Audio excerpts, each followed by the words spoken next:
Let's make sure.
Okay, the camera, the mics are hot, and Test 1 2 1 2. test 1 2. It's looking good. Sensational. Sensational. All right, we're up here. We're live. This is the Powerlifting America pregame show. We're getting ready for a huge session today with Amanda Lawrence coming up here in just about an hour and a half out, and talking with her beforehand, she's going to put up some crazy numbers. She said just a few minutes ago, if you check our Instagram story, powerlifting_America, you'll see us walking and talking with her, and she said she's going all out.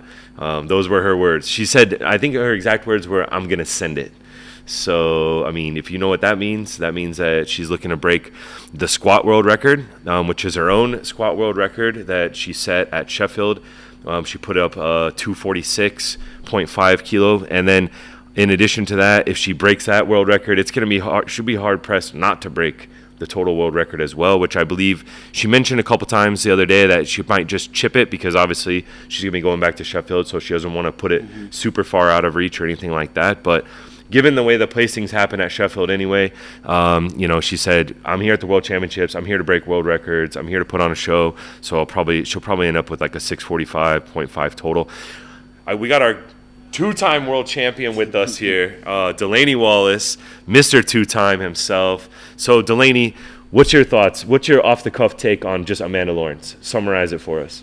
I mean, I was talking with her really this whole week, and the whole conversation for her wasn't even like about like winning or records. It like she's at the point in her career where she's literally like, I'm here to win best lifter, right? Yeah. What do I have to do to be the best female lifter? Period.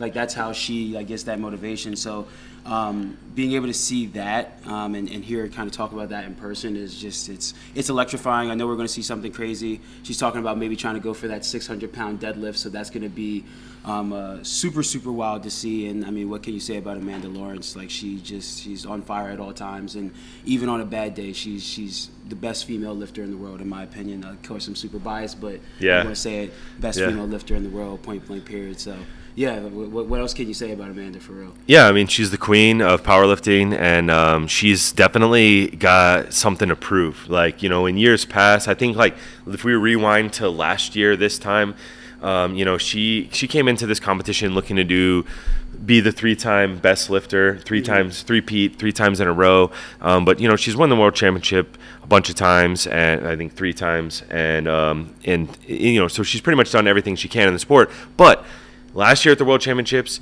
she didn't walk away with Best Lifter. Tiffany Chapone stole it from her. That put a bad taste in her mouth, and that got her fired up and wanting to prove something. Then we fast forward, she goes to Sheffield. She balls out, has like arguably, you know, if you look at dots, it was the second greatest performance of all time by a drug-tested woman. Yeah. 9 for 9 day, squat world record broken twice, deadlift world record broken twice. Absolutely magnificent performance, and she ends up off the podium in 4th place. Yeah. I can tell you what, she was salty about that. I know firsthand experience. She was. It definitely lit a fire in her for sure. That she just wants to prove that regardless of like the Sheffield outcomes, that like she is the queen, she's the dominant one in this sport, and she runs it here. And yeah, I can attest to that for sure. I remember talking with her and her mom after the meet was over and going to breakfast, and she was talking about it. And I spoke with her as soon as she got here, and that's the one of the first things that she brought up was that exact moment. And so even with that 2.5-month kind of span, it's still very, very fresh in her mind. And so I know it's been driving her training, and everything I know about her training has been blowing up, that she's been doing well. And so it's just a matter of, you know, how much of a balling out day does she want to have, you know? Yeah, for sure. I mean, she's going to put on a show. She's got a couple of redemption. I mean, it's crazy to say that she's like a little bit on a redemption arc when her last performance was like world record breaking in so many different ways. She also secured, I think, even though she finished in 4th at Sheffield, she finished 3rd in terms of purse, in terms of the prize money, because she broke so many world records and things like that. So, I mean, yeah, it's a little bit crazy. I mean, this is where Amanda Lawrence is in her career, is that she's so far ahead of everyone that like she's like looking for things like this to nitpick, and looking for things like this to get her fired up, like, you know, coming in 4th place at Sheffield, or like not winning Best Lifter last year, even though she had great performances at both competitions, walked away with the World Championship, walked away with a big bag from Sheffield, all the records and things like that. So yeah, but that's good. That's a session that we're going to be going into here in about an hour and a half. So if you're watching this, you know, make sure to tune in and go to the Olympics live stream and check it out. But let's do a little recap on. Oh, and then after that session, so later on tonight, here I believe it starts at 8 p.m. In the U.S. I think that's like 2 p.m. Let me pull it up. I got the numbers here. Yeah, so this session we're about to watch is 4:30 p.m. That's 10:30 a.m. in the U.S. And then Michael Davis, the People's Champ, will be showing up later on today at 8 p.m. local time here, 2 p.m. in the U.S. And what's your first off-the-cuff take about Michael Davis? What's your thoughts on him? Man, Michael Davis, I don't know why, but ever since I stepped into this sport, he's just one of my favorite lifters to watch. Like, he's just gritty.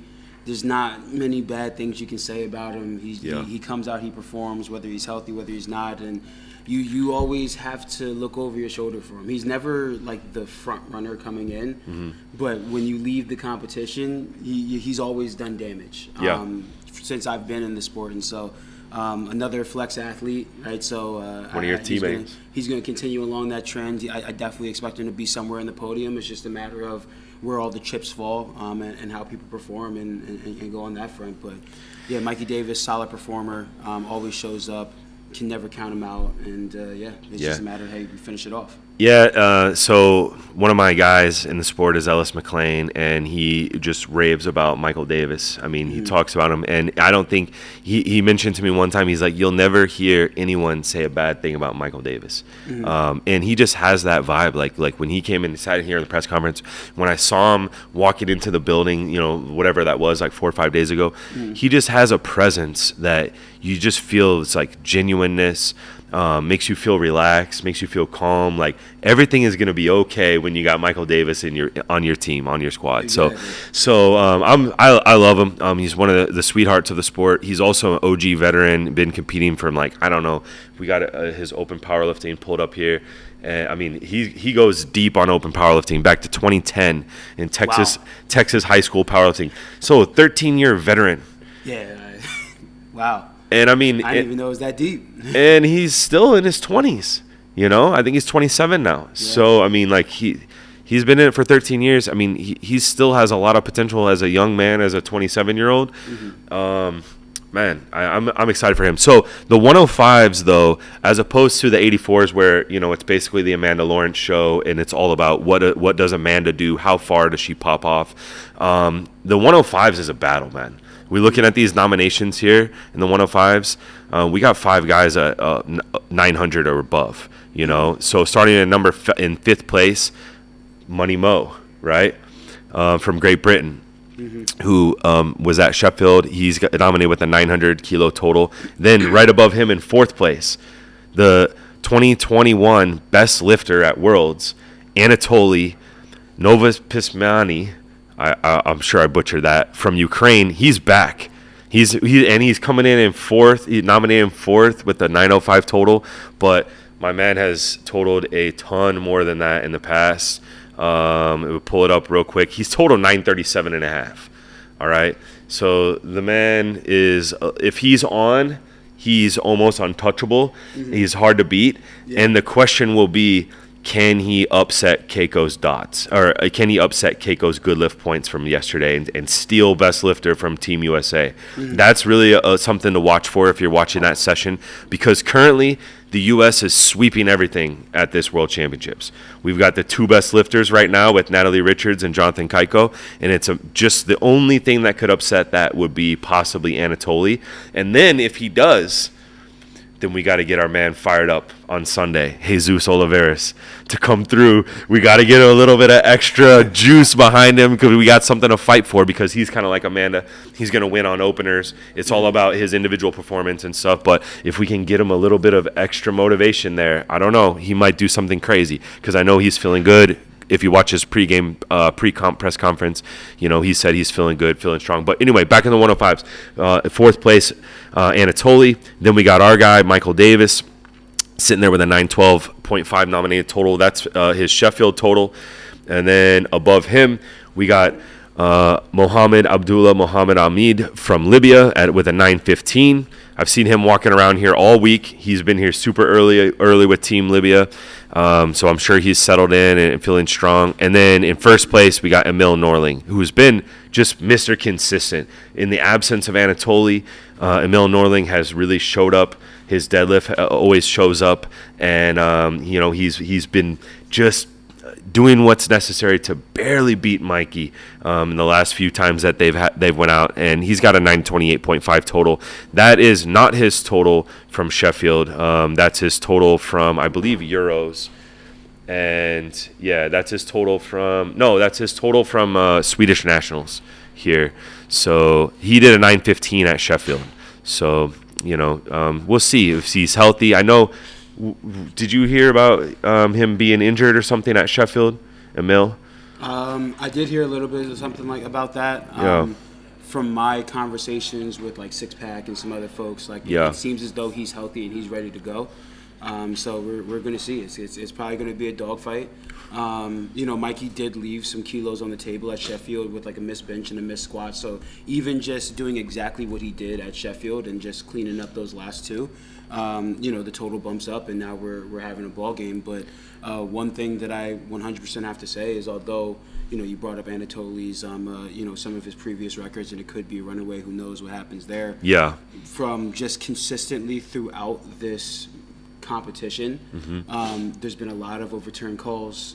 There's been a lot of missed lifts. There's like this eeriness in the air, and so I count nobody out in this. It's you're only one or two missed lifts away, then all of a sudden somebody pulls for the win, and so Mikey Davis is pretty consistent. There's not really too much that he can get caught on a technical standpoint that I think. So, I'm always going to root for my boys when I can. Of course. So I think that this is a prime opportunity to have that upset, I think. Yeah. And you never know what's going to happen. We've been seeing it all throughout the week. And so I predict that we will see something later in this session as well.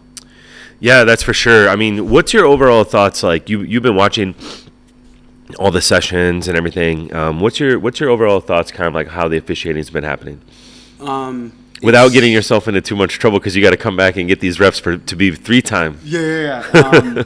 It's been an interesting kind of view of things, whether it be my session or Gavin and Keiko's session or Taylor's session or Brian, or just kind of consistent theme that I've seen throughout the meet is that there's just been a lot of overturns. And so whether that's the judges themselves or the refs themselves being too lenient up front and then the jury saying, hey, like there's actually something glaringly wrong, or because of the new kind of technical pieces that we've added with some of the slow play and the replays, and there's kind of like this added incentive to the jury to be more active, they're kind of just forcing themselves in there just for the sake of it. It's not very consistent with how the championships and just international meets have been as a whole. And so there is a glaring just discrepancy between the two, which there's a lot of head scratching. There's a lot of, side looks where, okay, why is this a lift? Why is that not a lift? Which, it leaves a lot of room for error, and it opens the door for a lot of lifters that, hey, if you're on the right side of some of those calls, 1 or 2 calls, it can flip an entire day. So, I know we spoke briefly. I was worried going into the 93 session for one of our boys like Gavin. Just because I know, from a squat standpoint, and not to kind of get too derailed, but I know from a squat standpoint, he dances that line, and he's kind of known for dancing that line. And especially after, Taylor's session, my session, and kind of seeing it firsthand, I'm like, we got to pray for our man because he could blow it up and we see a world record squat, or, we could see something as bad as, a bomb out, right? It could go either way. And so from an officiating standpoint, I think that after the championships is over, I think there's some cleaning up that can be done just to make everything clear for everyone. Right? So there's a very clear line in the sand.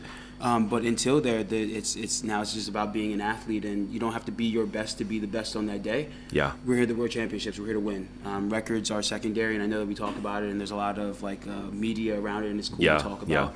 But at the end of the day, whether you win by 1 point or 50, a dub's a dub, and so that's that on that front. I mean, I think that's you nailed it right there. And like you're a multi-sport athlete in the past and everything, so you understand the concept of, on any given day, you got to show up and you got to adapt and you got to get those points on the board. And there's no real excuse because everyone has the same refs, so it is what it is. It's frustrating whenever especially if your squat is your big weapon. And like in Gavin's case, where the squat is his big weapon, and if you're borderline on depth and calls are, overturns are happening from the jury, so let's just recap it. Let's go ahead and go into what happened last night, because it was an electrifying session. I mean, it was a session where we had a lot of lifters super close. So we'll run it down. We got the 2-time world champion Jonathan Keiko coming in first place with the world record. Mr. Undeniable with the 888. Or 888 kilo total, and that's a world record. But then right behind him on his heels, we got 875 from Gustav, 872.5 from Emil Kresev, Sasha pulling in there with an 862.5, and then our man Gavin coming in 5th place with 860. But that top 5 right there, I mean, that 1 or 2 lifts makes a huge difference. So we'll take a look at Gavin's lifts here. He misses his opening squat, not on depth, but because he takes a step forward, he dive bombed it, got a little bit out of position and just lost his balance, takes a step forward, misses his opener. So what were you thinking? Were you watching that? I was actually, because both Gavin and Keiko are my guys, and so I was 100. I was front row in the stands on the side, so I could see depth and the whole 9 yard. I was there, and so. Gavin came out, he blew up the squat, and then for some reason there was just this step that he took to kind of almost re-rack it before the rack command. And in my mind, I'm just thinking, oh no. I literally just sat there and I just said, oh no. because I thought that the opening squat was going to kind of dictate whether or not the judges and the refs were how they were going to judge his depth. Right? Talk about that a little bit. Like if you bury it in your opener, and how does that affect? Exactly. So like the kind of like the conventional wisdom, if you will, why like the openers are usually super light is so that you can bury it clear as day. It's not even close, and kind of give the judges that perception that this is what you're going to get from me from day one, from rep one. So then as the weights get heavier and you kind of start to dance that line a little bit more, maybe it's not as just clear or concise. The judges remember that hey, he's not a borderline squatter this whole way through, so they're not nitpicking and looking for you to make a mistake. They're more so they prove to me that that you're going to kind of continue that trend. And so when that didn't happen and we didn't even get to see, how are the judges going to grade his depth from the start? Now we're running in blind, and now you have a second attempt where do you stay there and you're kind of hamstringed from a squat standpoint, which is your weapon. So if that weapon doesn't show up and you miss a third, if you're Gavin, you're out of the game. Unless people make mistakes, and I will never bet that Keiko will make a mistake that you can capitalize on, or you have to go up, and now you're really risking the biscuit, which goes back to the fear that I told you I had. Now we're risking it, and now we're in potential bomb out territory. Right? I never want to say it because that's my boy, but objectively speaking, now we're in bomb out territory. So we talked about it off camera, off air and stuff, and I spilled the beans that you had made some comments about that to me yesterday on the pregame show going into it, and man, you're the two-time world champ. I mean, you obviously got some insights. I also think it's really cool what you were saying about, like, we have to think about officiating. These are humans. That's very subjective sometimes, and you have to play the game. These are three people out there that if you can play the game, if you can convince them, if you can get them going on your side, if you get them thinking the right way, that this is a guy who's undeniable with your opener, then that can lead them down the path of maybe if there's a borderline call, they're going to give you the benefit of the doubt. Absolutely. And that's part of the game. And playing the refs is part of the game. And Absolutely. So that's something you definitely need to do. And so like another funny thing on Gavin's side, and this is just like kind of insider information, I know that his second attempt ended up only being 310, I think it was, right? Yeah, 310, 310. Yeah. He wanted 325. On his second. He wanted 325. And he was a little upset about it. Yeah, he talked about this in his press conference last night. He was pretty upset about that. Okay, he did the press conference. Yeah. I haven't seen it yet, but yeah, he wanted 325. On his second. Which I almost wanted to see, right? Again, going back to just understanding Gavin's game plan, right? Gavin's game plan is very similar to how Jern's game plan was against me, right? It's bury everybody on squat and make them have to climb up the hill to continue to catch you as you're kind of stomping them to kind of fight them away. And so when you lose your weapon in the first round, right, you're kind of neutralized for the rest of the day out, right? His bench is not like Heiko's. His deadlift is not like Chance Mitchell's or anybody or anything like that. So like you need that squat to set the subtotal so that you can put yourself in a position to to hold on to the win opposed to climb and try to go get it. And so it almost was one of those things. And I know Gavin, he's the burn your ship kind of guy. It's like, and so like I completely understand, like, well, hey, if I bomb out on squats, I'm cool with bombing out on squats, but I'm going to go out on the shield, and we're gonna go and take it and play that risk-reward game, because I know that the chances of me winning at this point in time, if I don't get that squat, are slim to none. And I'm not here to place third, second, fourth, fifth, sixth. I'm here to place first, and so whether it's first or dead last and I don't finish the meet, it means nothing to me. Yeah. Right? And so I almost kind of wanted it, and he's probably the only person that I'd be like, I'm cool with this being a thing for. And like if he bombs out, he bombs out. If he bombs out, he bombs out, and that's just that is what it is, and I think like he'll be at peace with that too. But hey, his handler was like, no, we're going to play the game. I'm going to make sure that you see this meet through, and even despite of yourself, I'm going to make sure that you're safe and that you're going to at least going to be able to come in and be in a position to towards the end even pull for second nonetheless. Yeah, exactly. He was at second. Yeah. Towards the end, and then obviously the 93s do what they do, and you just see the temp change fly. Yeah. And everything changes. Every lift. But he was still in contention. Did I think that he was ever going to catch Keiko towards the end? Yeah. No, just because it's just a tough battle to fight without that weapon in place. But yeah, it was a very interesting interesting dynamic there. So, just for people that are listening, watching at home, the world record squat in the 93s is owned by Anatoly. Okay. And it's a 331. Yeah. And so when you're saying he wanted 325 on his second, that is because he wanted to break that world record squat on his third and go 331 and above, 331.5 and above on his third attempt. And if he had done that, if we go back over here to the score sheet, even if he had just hit 325, that adds 15 kilos. That puts him straight in tie for second place, and he had the lowest body weight of anyone there. So basically, if he had hit that 325 third, and nothing else changes, everything else about the meet stays exactly the same, he would have finished in second place. Yeah. Boom, just like that. Yeah. Now, and then if you take that and you add on another, whatever that would be, like 6-7 kilos, that gets him right up around the 880 range, and then he's back in a fight with Kaiko again, right? Exactly. Like he's in the game. That second squat turns into that 25 there, and then he goes for the world record. And knowing Gavin, he's not chipping that world record. He's going to go far above it. Yeah, like he tried at Sheffield. He had a chance at Sheffield, and literally with money on the line, he said, "I'm choosing to risk the money because I don't want to just chip the record. Yeah. I'm going all in on saying I want to max out my strength." Yeah. And so he's definitely going to do that when the championship's on the line. And so with that third squat, he would have 100% been in the race to give Kaiko a fight for his money. And that third deadlift attempt that he has, maybe he doesn't have to go as heavy, right? And he puts a couple kilos there, and now all of a sudden, okay, hey, again, Kaiko had some left in the tank, so I think he probably would have still closed it out, just knowing how he is, right? If I have to, just bet my money on, I'm going to bet on my money on Mr. Perfect. Of course, of course. Where it's coming down to the wire, and on Eurosports, they're going to get a show. And in addition to that, I mean, you just never know in sports. And like certainly Kaiko, I mean, he was putting pressure on himself throughout, but he, in a way, I mean, everything's clicking. He's getting all white lights all the way through.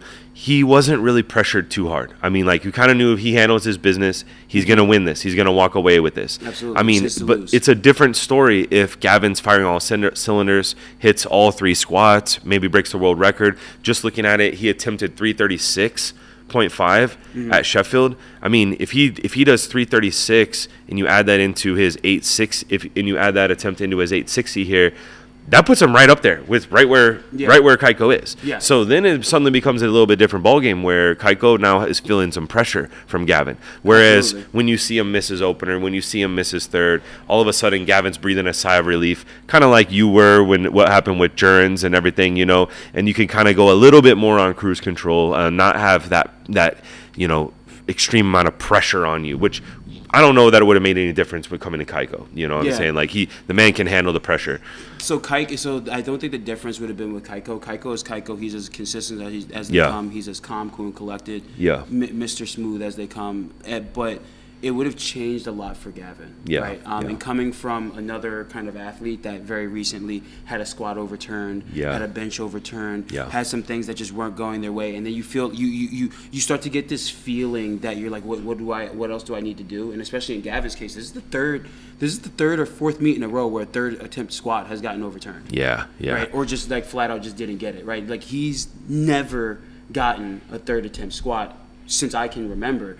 That affects an athlete, their mental stamina, right? And so you mentioned Gavin's third deadlift at Sheffield, and it didn't even look like Gavin necessarily had that on the day at the end of the day in at the World Championships. And a part of that is attesting to, I think, the speed in which they were going because of the Eurosports and some things changed. So the speed was gassing out a lot of people. It was even faster than your session. Even in my session, like we were kind of sucking air a little bit right there, but also the mental drain of just saying, hey man, like, I just can't catch a break. That zaps you. That wears on you. And so Gavin gets that second squat. Gavin gets that third squat. He knows he's in the game. This is all you've ever wanted, and this is 3 championships in a row where you can taste it and you feel like it's slipping away. But if you're right there in the mix, maybe you get a different energy from Gavin, and maybe, you know, that deadlift can actually come to fruition on that front. And now we have a ball game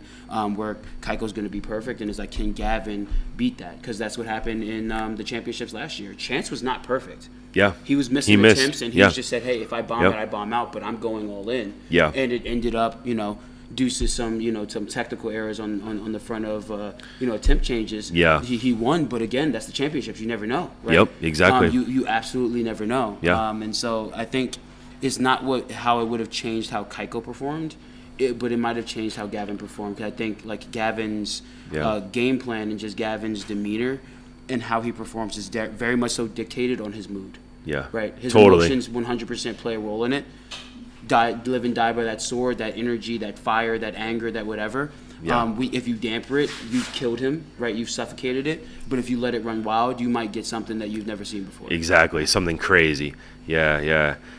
So yeah, let's talk a little bit more about that on the other side of this break. I'm gonna pop on a video here of all of Gavin's 9 attempts from yesterday. Okay. And we'll let everyone you know, check those out, and then we'll come back and talk more about it on the other side. Cool.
All right, so there we have it. There's Gavin's attempts.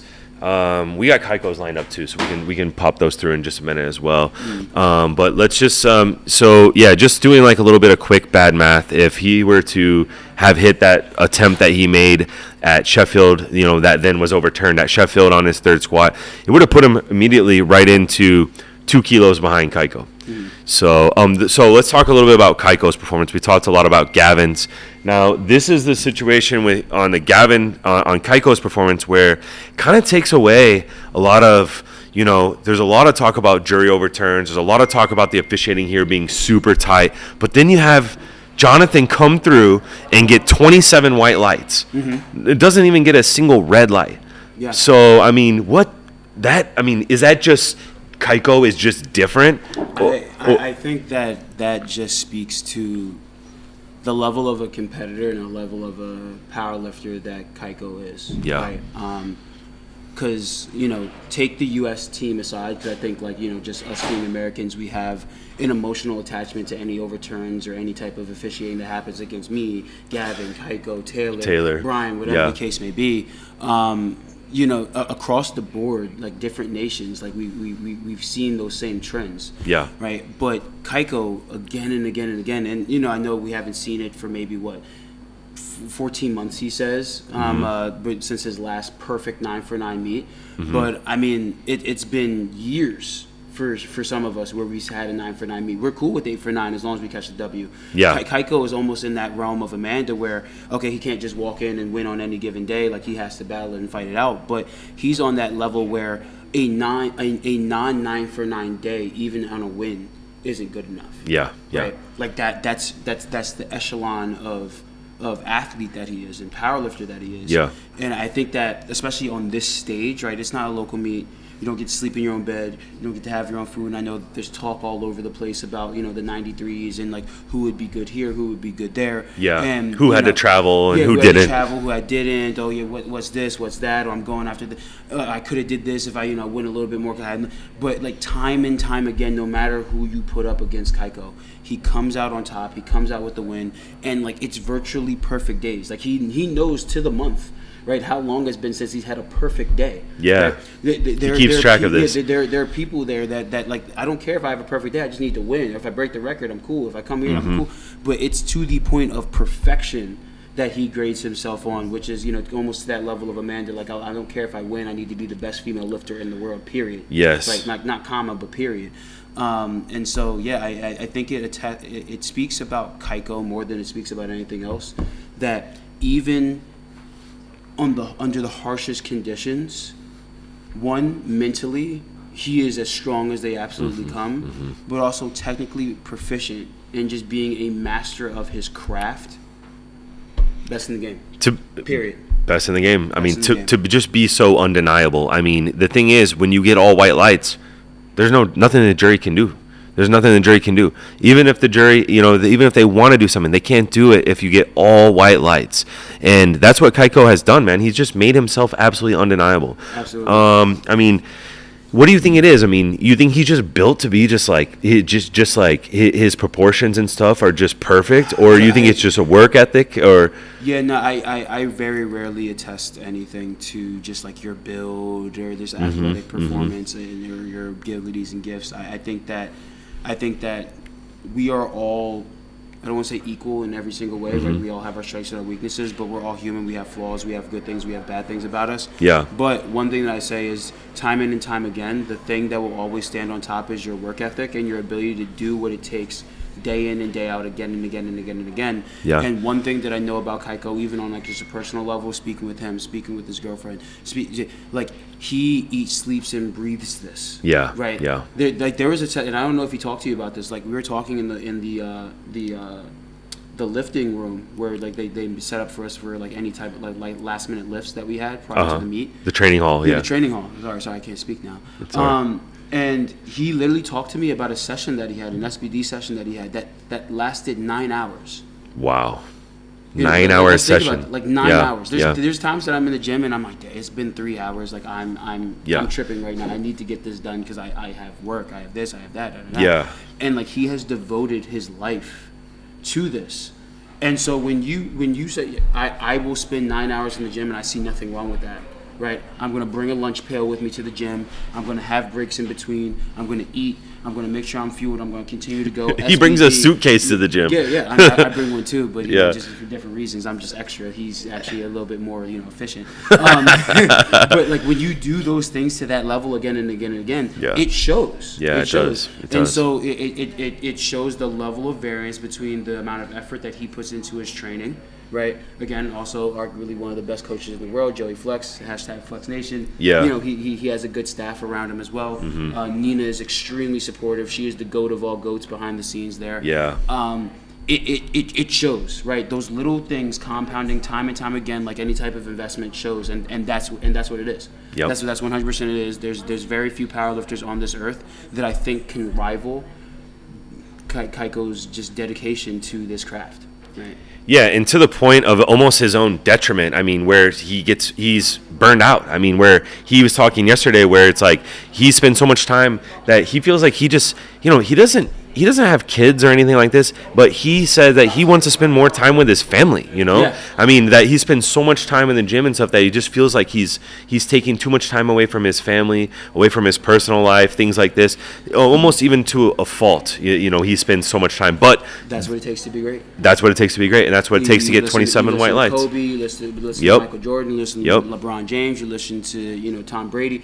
Like greatness is never accomplished with subpar effort. Yep. Right. Like Yep. you have to give up something. You're not going to have balance in your life. You're not going to have balance. But the thing about it is you just have to be okay with the imbalances. I think everything has Yeah. a season. Yeah. Right?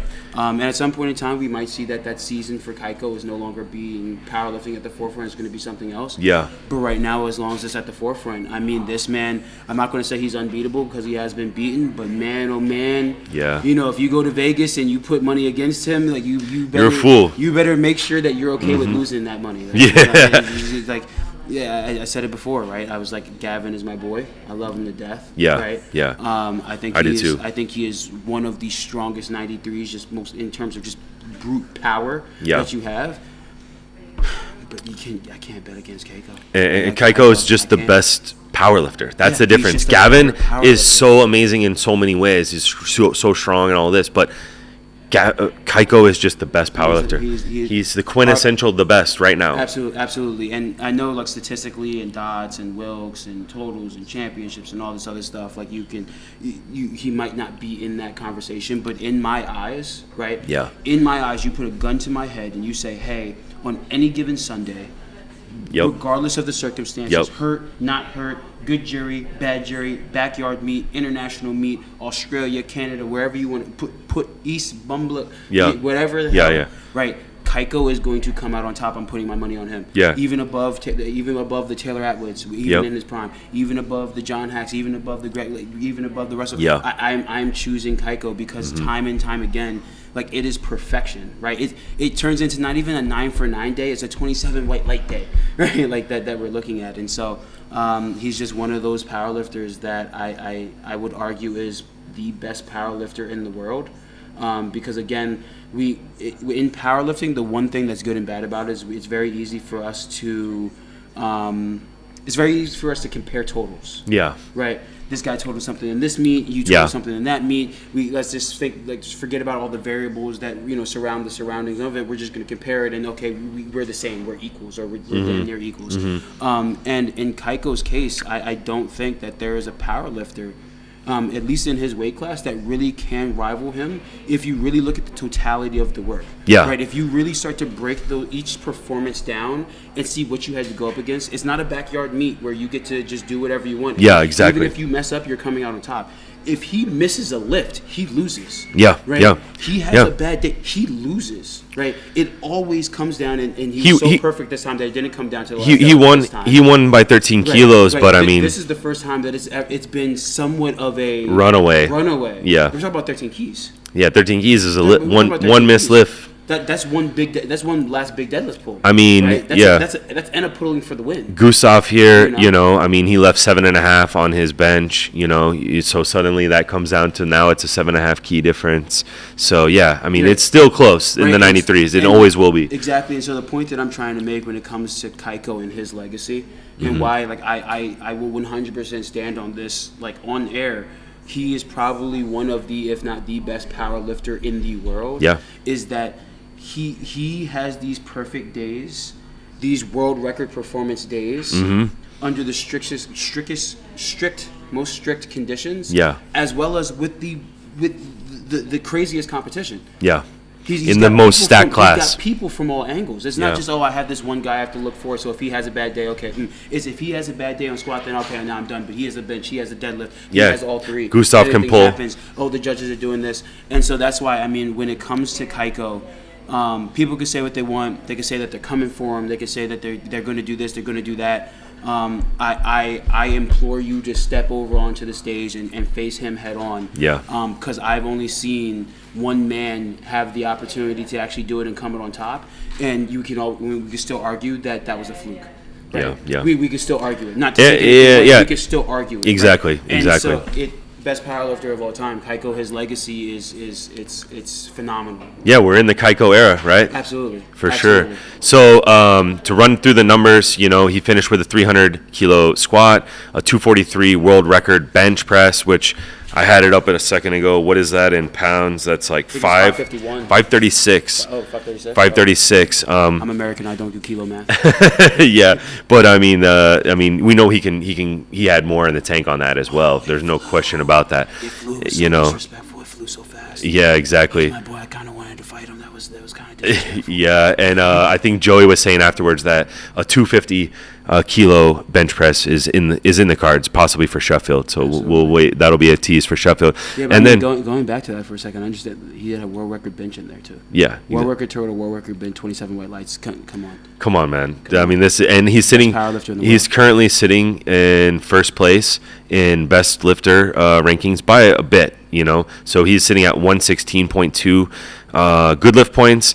And the next place is Gustav, also from the same weight class, 114.6. And the next after that is Carl Johansson at 114. So he's got a 2-point lead on good lift points. That's a lot on good lift points. Okay. So I'm glad you don't. yeah. So we'll see, what that ends up with. But yeah, he's finished off with the 8 kilo total world record. That is, he pushed his own world record of 884. So he added 4 keys just since March. Since Sheffield, and there was some in the tank. And there's a lot, and this was a smoother. He left more in the tank here than he had in the tank at Sheffield for sure. So the man's getting stronger. He's bigger. Let's go ahead and play the tape and show you all of Kaiko's 9 attempts.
All right, we're back. So there was all of Kaiko's lifts. I mean, really, what more can we say? We talked about the man for like 30 minutes. I mean, we were singing his praises. I mean, there's not a whole lot more than you need to say than 27 white lights. Yeah, the GOAT, two-time world champion. And, I mean, to put on that performance at this competition when everyone's talking about jury overturns and reffing being so strict, I mean, it's a masterful performance. So quickly, we just want to mention, yesterday we also had in the same session in the 76s, which was a crazy session as well, where we had Carlina and Agatha and Jess Bittner, some of the most competitive weight classes out there.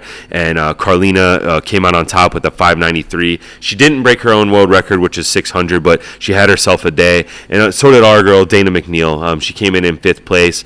And, she was pulling for a deadlift world record that she attempted. And she went head-to-head against the GOAT, Kimberly Walford, and she came out on top. So that's a big thing, because Dana was talking about in her podcast that we did a few months ago now, how when she first got into the sport, Kimberly Walford was someone that she looked up to. Kimberly Walford is one of the greatest of all time, one of the best, world champions, so many different world titles. And she was talking about how, when she first saw Kimberly Walford, it inspired her to think, oh my God, women can do this. There's a sport out here where women can be this strong. And oh my God, if she can deadlift like this, maybe one day I can deadlift like this. And she walked away from this world championship with tying on deadlift this time. Last year, I think they tied on deadlift last year as well with his so they tied on deadlift, so she's right there with her idol, 240 kilo deadlift. She tried to go way above that and pull 262, where Kim tried to pull 247.5. Kim's got overturned. She hit it, she grinded it out. It was a crazy grind. Yeah, I remember and then it got overturned, but it's an awesome performance for these ladies, and we can't wait to see them, keep battling out for years to come, because Dana will be moving into the Masters division in a couple years. Kim is already there, and so this is a fun little, I would say, rivalry. They're friends in real life. Like Kim got a little bit mad at me because I keep trying to play this rivalry thing, because Dana mentioned on the podcast that they have a little friendly shit talk of course, in the warm-up room. But they're not rivals. I mean, they're actually really good friends, but it's just cool to see, like, we got something to look forward to, here with these huge epic deadlifters, going head to head. And it's just cool that our girl Dana got the dub on her idol and one of the greatest of all time. So Absolutely. It's really cool for her. What's that J. Cole line? Long live your idols, may they never be your rivals. Yeah, exactly. So now they're rivals. Looking on the women's side, currently France is still in first with team points on 50. After today, with Amanda Lawrence's performance, we'll be tied.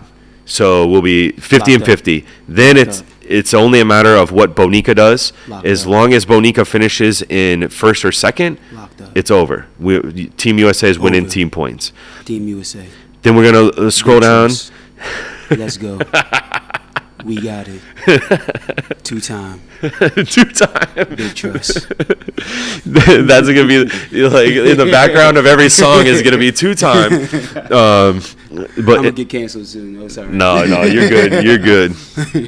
But then looking at the best lifter, we got our girl Natalie Richards still sitting there in first place. Carola Gara is sitting in second, right behind her. Both with a 122.1 and 122.09. So couldn't be closer there, but doesn't matter. Natalie's in first. The only people that on the women's side that could possibly touch this, obviously, Amanda today. So is there anybody else on the female side that really has that? No. So we got that locked. That's a done deal. Big trust. Team USA. Girl power. Exactly. Let's go. Exactly. Let's go. Let me while we're doing this, let's make sure. Okay, we do have audio, so we're good. All right. So last thing we want to do is just recap. We got an update. We saw Mama Lawrence come through, grab Amanda's suitcase, so we know Amanda's down here. Yeah. Now we know that Amanda's down here. She's back down from her. She was up in her hotel room chilling, eating some food, and she's probably over here in the warm-up room now. We saw Mama Lawrence come through and grab the bags. So that's that. We're looking at her.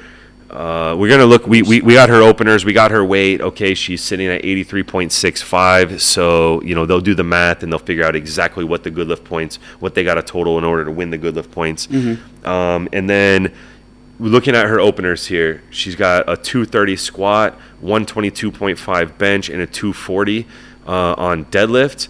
And if we pull up her Sheffield, 230, 120, and 242.5. So she's opening. The total is the same, but she's opening a little bit heavier on bench. She's opening a little bit heavier on bench. She's opening exactly the same on squat. Yeah. Which I think that tells you something, because she broke the world record twice at Sheffield on that squat. So we're gonna definitely see that she's gearing up to chip her own world record at least. Yeah. I think on squat. We might see that 600-pound deadlift depending on how she's feeling there. She might at least, I mean, if she can lock up best lifter on her second deadlift, then we might have a situation where she can, play around a little bit and try to maybe pull that 600-pound deadlift as well. There you go. So, yeah. I mean, the world is hers. She can kind of do what she wants and kind of play those side missions, if you will. Yeah. During this meet, but I think we're going to see a pretty historic performance. And hey, what else can we say about Amanda?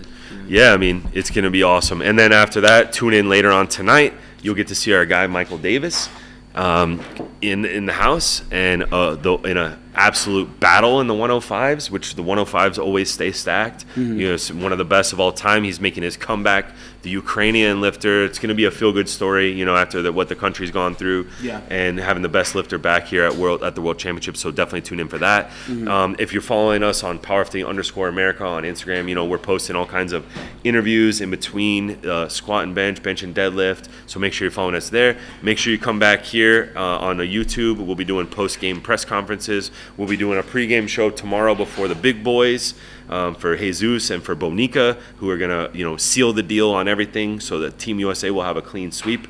Clean sweep. We're talking Team USA. We're talking 2-time. Mr. Clean. We're talking squeegee it up. Be nice. Yeah, so we're talking cold as ice. We're talking team points. Men's side, women's side. We're talking best lifter men, best lifter women. We're talking the most Sheffield invites, right? The most gold medals, the most medals, period. Team USA is at the top of all of those lists. So that's a clean sweep. What do you got, 2-time? Clean sweep. USA. You would have thought. Exactly. Let's go. So anyway, we're going to wrap it. Thank you. Shout out to our energy for the week. We're living on monsters over here because we're having long weeks, long nights, all the above. And so make sure you go over to the Olympics YouTube channel, tune in for this one, watch Amanda ball out, and then come back afterwards. We'll have a press conference, and just stay tuned to the Instagram account. On our stories, we'll be posting everything, so we'll be good to go. All right, with that, thank you so much, 2-time. USA Nation, baby. Yes, appreciate you so much for coming out, man. Salute.